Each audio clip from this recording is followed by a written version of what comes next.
السلام عليكم ورحمة الله وبركاته. الحمد لله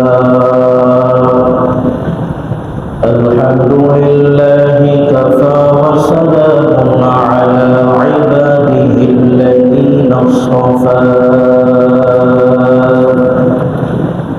أما بعد فأعوذ بالله من الشيطان الرجيم. بسم الله الرحمن الرحيم. والعصر إن الإنسان لفي خسر إلا الذين آمنوا وعملوا الصالحات وتواصوا بالحق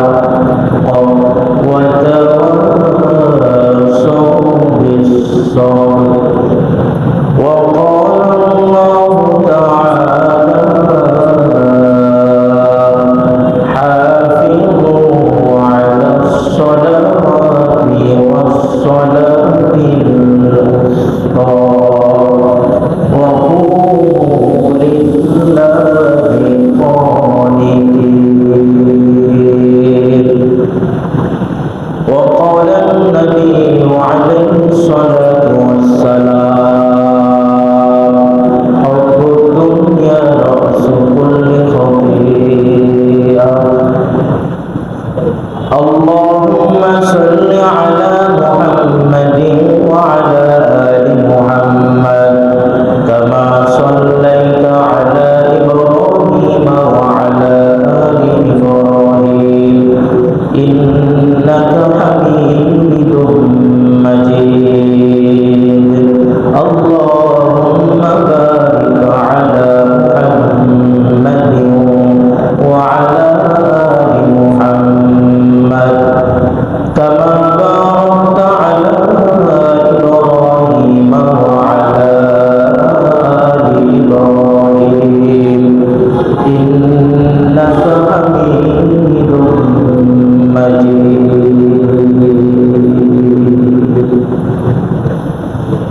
নবী নবী করে আর কত আমি কাঁদব। নবী নবী করে আর কত আমি কাঁদব। আপন নয়নে কাঁদে জানি, আপন নয়নে কাঁদে জানি, নূর নবীকে আমি দেখব। নবী নবী করে আর কত আমি কাঁদব। সম্মানিত হাজিরিন, আল্লাহ তাআলার আলিশান দরবারে শুকরিয়া আদায় করছি যে মহান রব্বুল ইজ্জত ও জালাল আমাদেরকে দুনিয়ার হাজার ব্যস্ততাকে উপেক্ষা করে আল্লাহর ঘর মসজিদে আসবার বসবার, কিছু কথা বলবার, কিছু কথা শুনবার আল্লাহ তাআলা তৌফিক দিয়েছেন। এজন্য আমরা সকলের অন্তরের অন্তঃস্থল থেকে কালিমাতুশ শুকর আদায় করছি। সকলে বলছি আলহামদুলিল্লাহ। সম্মানিত হাজিরিন, আমি আপনাদের সামনে পবিত্র আল কোরআনের 114টি সূরার ভেতর থেকে 103 নম্বর সূরা তেলাওয়াত করেছি। সূরা বাকারার 238 নম্বর আয়াত আপনাদের সামনে তেলাওয়াত করেছি। অবহিত হাদিস থেকে ছোট্ট একটি হাদিসে পাক থেকে আপনাদের সামনে পেশ করেছি। উক্ত আয়াত এবং হাদিসের আলোকে কিছু কথা বলবার প্রয়াস চালাবো ইনশাআল্লাহ। ওয়া তাওফীকি ইল্লা বিল্লাহ। সম্মানিত হাজিরিন, আল্লাহ তাআলা এই সূরা আসরের ভিতরে আল্লাহ তাআলা বলেন যে এই সূরা আসর, এই আসর শব্দের অর্থ হলো কসম, যুগের কসম, কালের কসম, সময়ের কসম। আল্লাহ তাআলা সময়ের কসম করেছেন। বিশেষ করে আল্লাহ তাআলা মধ্যবর্তী যে সময় অর্থাৎ সূরা বাকারা 238 নম্বর আয়াতে আল্লাহ তাআলা সুন্দর করে তামাম পৃথিবীর মানুষদেরকে উদ্দেশ্য করে জানায় দিচ্ছেন যে হাফিজু হাফিজু, তোমরা হেফাজতকারী হও, তোমরা যত্নবান হও, যত্নশীল হও। কিসের প্রতি? আলাস সালাওয়াত, সমস্ত নামাজগুলোর প্রতি তোমরা যত্নশীল হয়ে যাও, যত্নবান হয়ে যাও। ওয়াস সালাতিল উসতা, আল্লাহ তাআলা বলেন 5 ওয়াক্ত নামাজের প্রতি তো তোমরা যত্নশীল হবাই, এবং কি বিশেষ করে তোমরা হাফিজু আলাস সালাওয়াতি ওয়াস সালাতিল উসতা, মধ্যবর্তী নামাজের প্রতি তোমরা যত্নবান হয়ে যাও, অর্থাৎ আসরের নামাজের প্রতি তোমরা কি হয়ে যাও? যত্নবান হয়ে যাও। কারণ দেখবেন মানুষ এই ফজরের পর থেকে নিয়ে জোহর পর্যন্ত একটা সময়, অনেক লম্বা সময়, এই সময়ের ভেতরে যদি কোনো মানুষ তার জীবিকার জন্য সে যে আহার করবে, তার পরিবার পরিজন সমাজ উন্নয়ন করবে, উত্তম রিজিকের জন্য যদি সে চেষ্টা করে, আল্লাহ তাআলা বলেন আমি ফজর থেকে নিয়ে জোহর পর্যন্ত এই সময়টাতে এত পরিমাণে বরকত দিয়েছি, এত পরিমাণে বরকত দিয়েছি যে এই সময়টাতে যদি কোনো মানুষ ঘুমায় তো এটা ঘুমানো মাকরুহ। দেখি সকালবেলা ঘুমানো মাকরুহ, কারণ এই সময়টা হলো কাজের সময়। আল্লাহ তাআলা এই তামাম পৃথিবীর মানুষদেরকে খাওয়ায়, কিন্তু আল্লাহ তাআলা ওসিলার মাধ্যমে। আল্লাহ তাআলা বলেন তোমরা মেহনত করো, তোমরা কষ্ট করো, মুজাহাদা করো, তোমরা হালাল রিজিক উপার্জনের জন্য মাথার ঘাম পায়ে ফেলে তোমরা চেষ্টা করতে থাকো। চেষ্টা করলে আমি আল্লাহ তোমাদের জন্য উত্তম রিজিকের ফয়সালা করে দেব। বলেন না সুবহানাল্লাহ। আল্লাহ তাআলা সূরা আসরের ভিতরে তামাম পৃথিবীর মানুষদেরকে ডেকে ডেকে বলতেছেন ওয়াল আসর, আসরের কসম, যুগের কসম, মহাকালের কসম। তাফসীরের কিতাবের ভিতরে পাওয়া যায় সোনালী যুগের কসম, অর্থাৎ রাসূলুল্লাহ সাল্লাল্লাহু আলাইহি ওয়াসাল্লামের সেই সোনালী যুগের কসম করে আল্লাহ তাআলা বলেন দুনিয়ার যত মানুষ কিয়ামত পর্যন্ত এসেছে, আসবে, আসে, সকল মানুষই হলো ক্ষতিগ্রস্ত। ক্ষতিগ্রস্ত বলেন, ক্ষতিগ্রস্ত। তবে 4 গুণওয়ালা মানুষ ব্যতীত, কয় গুণ? যার ভেতরে 4টা গুণ থাকবে, এই 4 গুণওয়ালা মানুষ ব্যতীত পৃথিবীতে যত মানুষ আছে সকল মানুষই হলো ক্ষতির অন্তর্ভুক্ত। ওয়াল আসর, আসরের কসম, ইন্নাল ইনসান, ইন্না নিশ্চয় ইনসান, এই পৃথিবীতে যত মানুষ আছে সকল মানুষই ক্ষতির ভেতরে ক্ষতিগ্রস্ত। ইল্লা, তবে, ব্যতীত, ছাড়া, ইল্লাল্লাযিনা আমানু, যারা আল্লাহকে বিশ্বাস করে। এই 4 গুণওয়ালা মানুষদের ভিতরে 1 নাম্বার হলো ইল্লাল্লাযিনা আমানু, আমানু যারা ঈমান আনয়ন করে। কার প্রতি? আল্লাহর প্রতি। ঈমানদারদের সংজ্ঞা হলো, ঈমানদারদের সামনে যখন কোরআনের তেলাওয়াত করা হয়, যখন তাদের সামনে রাসূলুল্লাহ সাল্লাল্লাহু আলাইহি ওয়াসাল্লামের আদর্শের কথা বলা হয়, নবীর সুন্নাহর কথা বলা হয়, যদিও সে মানতে পারে না, কিন্তু না মানতে পারার কারণে তার অন্তরের ভেতরে কষ্ট অনুভব হয়, সেই হলো ঈমানদার। কি তার কথা বলে? আর যে রাসূলুল্লাহ সুন্নাহকে নিয়ে, কোরআন নিয়ে, মসজিদ নিয়ে, মাদ্রাসা নিয়ে যাদের অ্যালার্জি শুরু হয়ে যায়, যাদের গায়ের ভিতরে চুলকানি শুরু হয়ে যায়, বুঝতে হবে ওরা ঈমানদার না, ওরা হলো মুনাফিক। কি ঠিক কথা বলেন? এই জন্য এক নাম্বার হলো ইল্লাল্লাযিনা আমানু। এক নাম্বার গুণ হলো যার ভিতরে ঈমান থাকবে, পরকালের প্রতি বিশ্বাস থাকবে।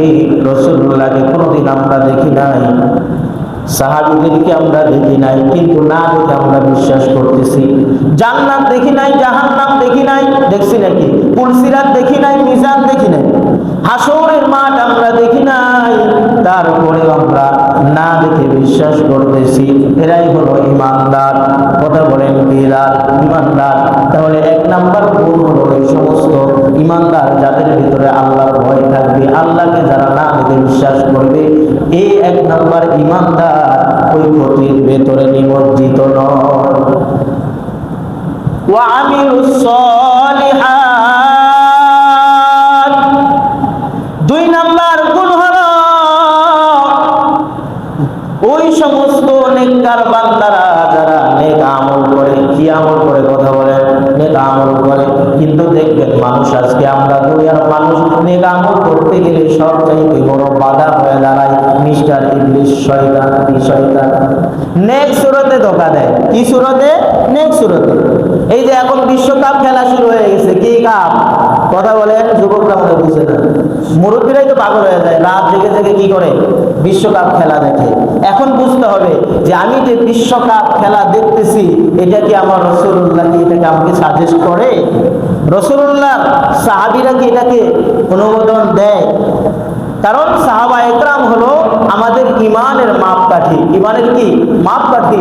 আল্লাহ তাআলাই বলেছেন আমিনু, ঈমান আনো, কামা আমানান নাস। যেমনি ভাবে সাহাবা একরাম ঈমান এনেছিল, নবী রাসূলগণ যেভাবে ঈমান এনেছিল, সেভাবে তোমরা ঈমান আনো।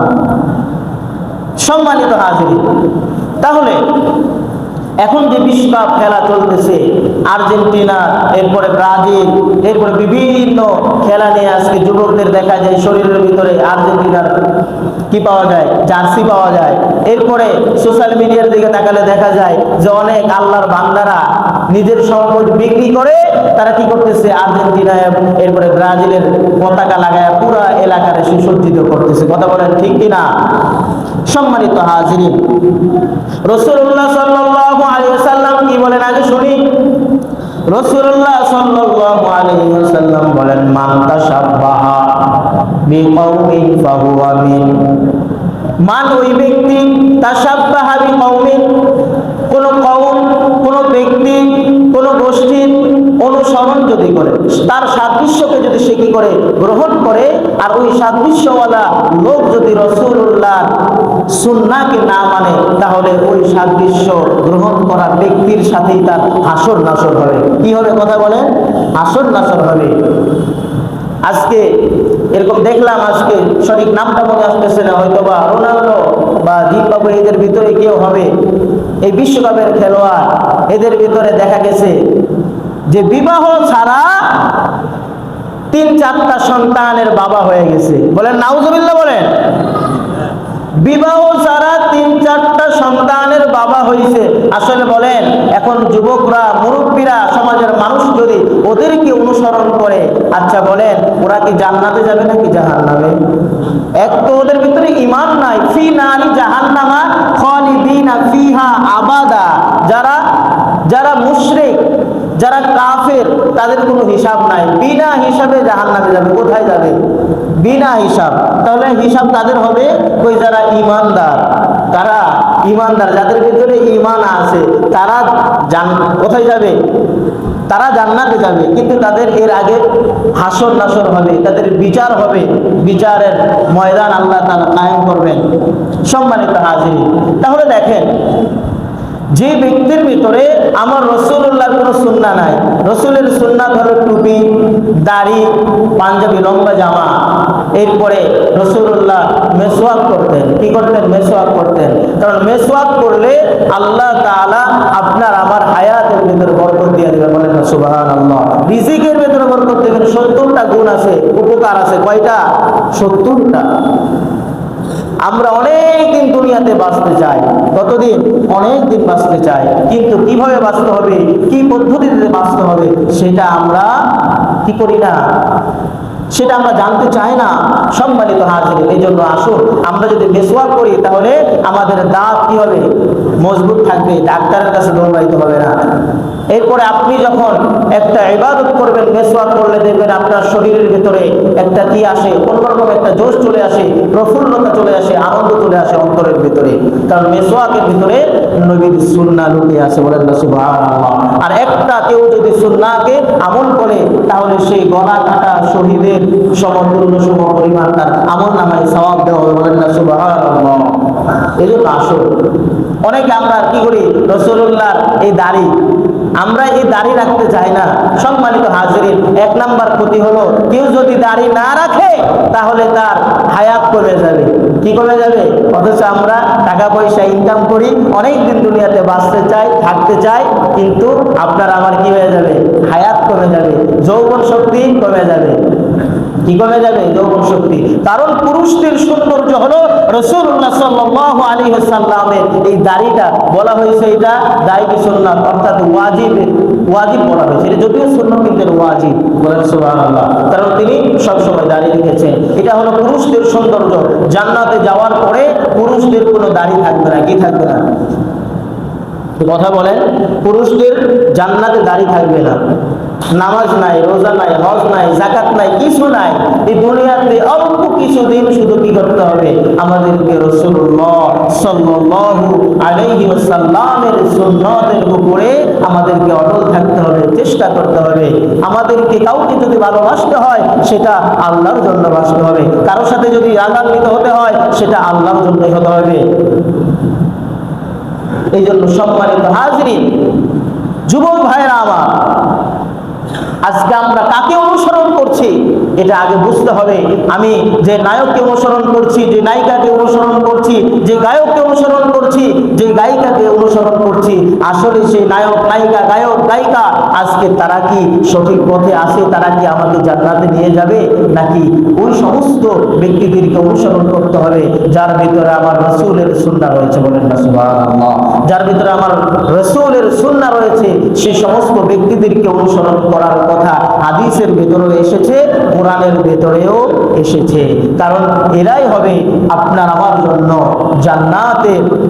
জান্নাতের বন্ধু হয়ে যাবে, বলেন না সুবহানাল্লাহি ওয়া বিহামদিহি। এই জন্য আল কুরআন হুজ্জাতুন লাকা আও আলাইকা, যারা কোরআন ওয়ালাদের পক্ষে থাকবে, যারা কোরআন ওয়ালাদেরকে সাপোর্ট করবে, তারা কি হয়ে যাবে? কোরআন তার জন্য সুপারিশ করে তাকে জান্নাতে নিয়ে যাবে, বলেন না সুবহানাল্লাহি ওয়া বিহামদিহি। তাহলে দুই নাম্বার গেল সূরা আসরের ভিতরে। এক নাম্বার যারা ঈমান আনবে, এক নাম্বার যারা ঈমান আনবে, দুই নাম্বার যারা নেক আমল করবে। দুই নাম্বার কি? নেক আমল। তিন নাম্বার ওয়া তাওয়াসাউ বিল হক, ওয়া তাওয়াসাউ বিল হক, নিজে হকের পক্ষে থাকবে। কিসের পক্ষে? হকের পক্ষে।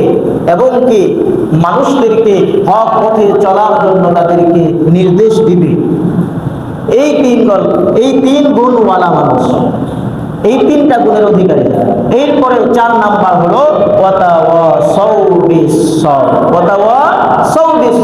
এই সমস্ত বান্দা বান্দীদের ভিতরে ধৈর্যের গুণ থাকবে। কিসের গুণ? ধৈর্যের গুণ। যেমন আমরা কিছুদিন আগে জিলহজ মাসে আমরা কি করেছি? কুরবানি করেছি। নিজেদের সম্পদ, টাকা পয়সা, এগুলো সব কিছু আমরা আল্লাহর জন্য বিসর্জন দিয়েছি। কার জন্য? কথা বলেন, গোশত খাওয়ার জন্য নয়। যারা গোশত খাওয়ার জন্য বিসর্জন দিয়েছে তাদের কুরবানি হয় নাই। যারা আল্লাহর জন্য বিসর্জন দিয়েছে তাদের কুরবানি হয়েছে, বলেন না সুবহানাল্লাহ। এই জন্য আমাদেরকে এই চার গুণে গুণান্বিত হতে হবে, সম্মানিত হাজির। তাই আসুন আমরা নিজেরাও রাসূলুল্লাহ সাল্লাল্লাহু আলাইহি ওয়াসাল্লামের আদর্শের উপরে পরিপূর্ণ দায়েম আর কায়েম থাকবো। আমরণ পর্যন্ত আমরা আল্লাহ তাআলার কাছে আমরা এরকম কি করব? আল্লাহ তাআলার কাছে আমরা দোয়া করব, আল্লাহ আপনি যতদিন দুনিয়াতে রাখবেন আমাদেরকে ঈমানের উপরে অটল রাখেন। আমলের সাথে রাখিয়েন, কোরআনের সাথে রাখিয়েন। যদিও কোনো সময় বন্ধু বান্ধবের ওয়াসওয়াসায় পড়ে, শয়তানের ওয়াসওয়াসায় পড়ে যদি আমরা ভুল কার্যগুলো করে ফেলি, ভুল কর্মগুলো যদি আমরা করে ফেলি, আপনি আবারও আমাদেরকে আপনার রহমতের কোলে আমাদেরকে টেনে নিয়েন। সকলে বলে আমিন। এই জন্য এই দোয়া করতে হবে সবসময়। এই সূরা আসরের ভিতরে ইমাম শাফি রহমাতুল্লাহি আলাইহি, ইমাম শাফি রহমাতুল্লাহি আলাইহি তিনি বলেন যে আল্লাহ তাআলা যদি এই সূরা আসর ব্যতীত আর কোন সূরা 113টি সূরা যদি আল্লাহ তাআলা নাজিল না করতেন, আর কিয়ামত পর্যন্ত আনেওয়ালা উম্মত যত পৃথিবীতে মানুষ এসেছে আসবে, সকল মানুষ যদি এই সূরা আসরের উপরে আমল করত, তাহলে তাদের জন্য নাজাতে যাওয়া যথেষ্ট হয়ে যাইত, জান্নাতে যাওয়া যথেষ্ট হয়ে যাইত। বলেন না সুবহানাল্লাহ। হযরত উবাইদুল্লাহ ইবনে হিসান রাদিয়াল্লাহু তাআলা আনহু বলেন যে রাসূলুল্লাহ সাল্লাল্লাহু আলাইহি ওয়াসাল্লামের দুই সাহাবী যখনই দেখা হয়ে যাইত, আমরা দেখা হইলে কি করি? আমরা দেখা হলে তোমার ব্যবসা কেমন চলতেছে, তোমার ছেলেটা কোথায় পড়ে, কি করতেছে, পরিবার নিয়ে বিভিন্ন দুনিয়ার হিসাব নিয়ে আমরা ব্যস্ত হয়ে যাই। কিন্তু সাহাবায়ে কেরামদের ভিতরে দেখেন তাদের আখিরাতের প্রতি কতটা তারা সজাগ ছিলেন, আখিরাতের প্রতি তারা কতটাই গুরুত্ব ছিল তাদের। দেখেন যে যখনই সাহাবায়ে কেরাম একজন আরেকজনের সাথে দেখা হয়ে যাইতো, দেখা হইলে সর্বপ্রথম তারা সালাম দিত।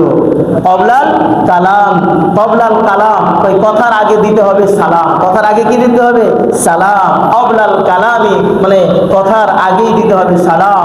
আসসালামু আলাইকুম ওয়া রাহমাতুল্লাহি ওয়া বারাকাতুহু। যখন আপনি একজন আপনার শত্রুকেও সালাম দিবেন, কারণ সালাম কার নাম বলেন? সালাম কার নাম ভাই? আল্লাহ তাআলার সিফতি নাম রয়েছে 99টি নাম। কয়টি বলেন? আছে না? 99টি নামের 99টি অর্থ আছে। এগুলো সব গুণ আমার আল্লাহ তাআলার ভিতরে আছে। আল্লাহর নাম হলো রহমান, আল্লাহ হলেন ক্ষমাশীল। আল্লাহ কি রহমান? দয়ালু। রহিম চিরস্থায়ী দয়ালু আল্লাহ তাআলা। আল্লাহ সাত্তার, আল্লাহ হলেন বান্দার গুনাহগুলোকে আল্লাহ তাআলা কি করে রাখেন? গোপন করে রাখেন।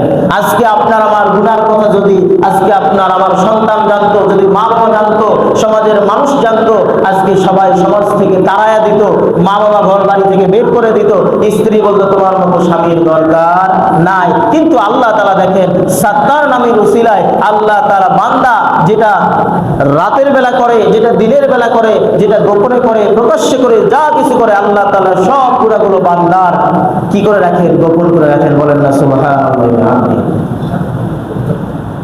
আল্লাহ হলেন গফফার, ক্ষমাশীল। আল্লাহ কি? গফফার, ক্ষমাশীল। আল্লাহ যদি ক্ষমাশীল না হইতেন তাহলে আপনি আমি এই মসজিদে আসতে পারতাম না। আমরা যে শ্বাস প্রশ্বাস নিচ্ছি, আল্লাহ তাআলা যদি বলতেন এই নিমো হারাম, তুই আমার ফজরের নামাজ আদায় করো নাই, জোহরের নামাজ আদায় করো নাই, আসরের নামাজ তুমি আদায় করো নাই, আজকে তুমি আমার সাথে নাফরমানি করেছো, তোমার নিঃশ্বাসটা আমি বন্ধ করে দেব, তাহলে বলেন কি অবস্থা হইতো? আল্লাহ তাআলা এই জন্য হলেন ক্ষমাশীল, গফফার। বলেন না সুবহানাল্লাহ। এই জন্য সাহাবায়ে কেরাম রাদিয়াল্লাহু তাআলা আনহু, উবাইদুল্লাহ ইবনে হিসান রাদিয়াল্লাহু তাআলা আনহু বলেন যে সাহাবায়ে কেরামদের পরস্পরে যখনই দেখা হতো তারা সালাম দিয়ে, ওই দুইজন সাহাবীর ভিতরে আমি সব সময় খেয়াল করতাম যে তারা এই সূরা আসর একজন আরেকজনকে শোনাতো যে ভাই আমার সূরাটা শোনো তো। কিন্তু আজকে দেখেন আমাদের ভিতরে আমরা নামাজ পড়তেছি, কিন্তু আমার সূরাটা, আমার কেরাতটা শুদ্ধ হচ্ছে কিনা এটা নিয়ে আপনার আমার কি নাই, কোনো খেয়াল নাই, কোনো গুরুত্ব নাই। এই জন্য আসুন আমরা আমাদের জীবনটাকে সুন্দর করি, আমাদের জীবনটাকে সুন্দর করি রাসূলুল্লাহ সাল্লাল্লাহু আলাইহি ওয়াসাল্লামের আদর্শ দিয়ে। মাথা থেকে নিয়ে পা পর্যন্ত রাসূলুল্লাহ সাল্লাল্লাহু আলাইহি ওয়াসাল্লামের আদর্শ যদি আমাদের ভিতরে চলে আসে, তাহলে আপনার আমার জন্য জান্নাতে যাওয়া সহজ হয়ে যাবে। বলেন সুবহানাল্লাহি ওয়া বিহামদিহি। এই জন্য ইমাম শাফি রাহমাতুল্লাহি আলাইহি বলেন তাম পৃথিবীর মানুষ যদি সূরা আসরের উপরে আমল করত, আর যদি কোন সূরা আল্লাহ তাআলা নাযিল না করতেন, এই সূরাটাই তার জন্য যথেষ্ট হয়ে যাইত জান্নাতে যাওয়া। সুবহানাল্লাহি ওয়া বিহামদিহি। সম্মানিত হাজিরিন, তাহলে আল্লাহ তাআলা সময়ের কসম করলেন। কিসের কসম? সময়ের কসম, আসরের কসম। কেন? আসরের নামাজটা হলো অনেক গুরুত্বপূর্ণ নামাজ। তাফসীরের কিতাবের ভিতরে পাওয়া যায়, বুখারী শরীফের ভিতরে এসেছে। বুখারী শরীফের ভিতরে পাওয়া যায়, কেউ যদি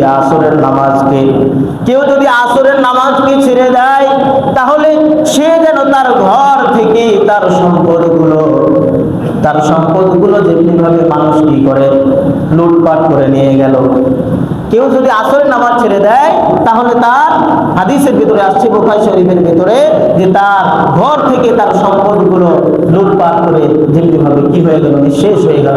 এই জন্য সম্মানিত হাজির, যুবক ভাইয়েরা, আজকে আমরা অনুসরণ তাদেরকে করব যাদেরকে অনুসরণ করলে আপনার আমার পরকালটা সুন্দর হবে, আপনার আমার অনন্তকাল জীবনটা সুন্দর হবে। আল্লাহ তাআলা আমাদের সকলকে অনুকরণ করার তৌফিক দান করেন। আমরা সকলে বলি আমিন। সম্মানিত হাজির, আজকে আমি আমাদের সন্তানদেরকে আদর্শবান সন্তান বানাতে চাই। কিন্তু সকালবেলা দেখবেন একটা মানুষের মস্তিষ্কটা থাকে, ফ্রেশ থাকে। এই সকালবেলা আপনার সন্তানকে যদি আপনি কোরআনের শিক্ষা দীক্ষায় যদি আপনি শিক্ষিত করতে পারেন, তাহলে এই সন্তান বড় হয়ে টেন্ডারবাজ হবে না, চাঁদাবাজ হবে না, ঘুষখোর হবে না, সুদখোর হবে না, জিনাকারী হবে না। তাই আসুন আপনাদের সন্তানদেরকে মাইকে অ্যালাউন্স হলে আপনারা পাঠিয়ে দিবেন কোরআন পড়তে। তাহলে আপনি যখন মৃত্যুবরণ করবেন, আপনার সন্তান আপনার জন্য দোয়া করবে, রব্বির হামহুমা কামা রব্বায়ানি সগীরা ওয়া কুর রব্বির হামহুমা কামা রব্বায়ানি সগীরা। আয় আল্লাহ, আমি যেমনি ভাবে ছোটবেলা আমি কথা বলতে পারতাম না, আমি কোনো কিছুই করতে পারতাম না, কিন্তু আমার মা বাবা আমাকে ফেলে দিয়ে চলে যায় নাই, তাদের রহমতের চাদর দিয়ে আমাকে বেষ্টন করে রেখেছিল। আজকে আপনিও আমার বাবা আমার মাকে আপনি কবরের ভিতরে আপনার রহমতের চাদর দিয়ে তাদেরকে বেষ্টন করে রাখেন। আপনি যখন ইন্তেকাল করবেন, আপনার সন্তানরা দোয়া করবে। আর যদি কোরআনের শিক্ষা না দেন, দুনিয়ার সকল শিক্ষাই শিক্ষিত করলেন, দুনিয়ার জাগতিক শিক্ষা দীক্ষা দিয়ে আপনি তাকে সুশিক্ষিত করলেন, এই শিক্ষা তাকে কি করবে না, আপনার জন্য হাত উঠাবে না, দোয়া করবে না। দেখবেন আপনার জন্য বৃদ্ধাশ্রম কি করবে, ওয়েট করবে। তাই আসুন আমরা দুনিয়ার ডাক্তার, ডক্টর, ইঞ্জিনিয়ার, ব্যারিস্টার, দুনিয়ার সব কিছু বানাবো, কিন্তু এটার আগে আমাদের সন্তানদেরকে কোরআনের শিক্ষায় সুশিক্ষিত করব। আল্লাহ তাআলা আমাদের সকলকে মানার তৌফিক দান করেন। আমরা সকলে বলি আমিন। ওয়া আখিরু দাওয়ানা আলহামদুলিল্লাহি রাব্বিল আলামিন। আসসালামু আলাইকুম ওয়া রাহমাতুল্লাহি ওয়া বারাকাতুহু।